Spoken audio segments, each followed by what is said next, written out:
একেবারেই আমি ফার্স্ট সকালবেলায় চলে গেলাম মালঞ্চ বাজার। মালঞ্চ বাজার থেকে আমি বাসে উঠলাম। আমি কলকাতার উদ্দেশ্যে রওনা দিচ্ছিলাম, কারণ আমার কিছু মালপত্র কেনাকাটার ছিল।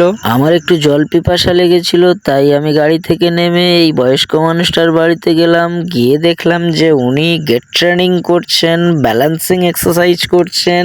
জল খেয়ে নেওয়ার পরে আমি বাইরে বেরিয়ে আসলাম। কলকাতায় আমার যে দরকার ছিল সে দরকার আমি মিটিয়ে নিলাম খুব তাড়াতাড়ি, কারণ সন্ধে হয়ে যাচ্ছিল। তাড়াতাড়ি আমাকে বাড়ি ফিরতে হবে, নইলে আমার নৌকা থাকবে না। নৌকা না থাকলে আমি বাড়ি যেতে পারবো না। ফাইনালি দেখুন বন্ধুরা, সন্ধে হয়ে গেল। আমি বাড়ি ফেরার জন্য আবারও আমার সেই বাজার, নাম মালঞ্চ বাজার। একেবারে রাত হলে কি হবে, মালঞ্চ বাজারটা দেখুন কত সুন্দর লাইটিং এ ভরে গেছে, দারুণ একটা লুক।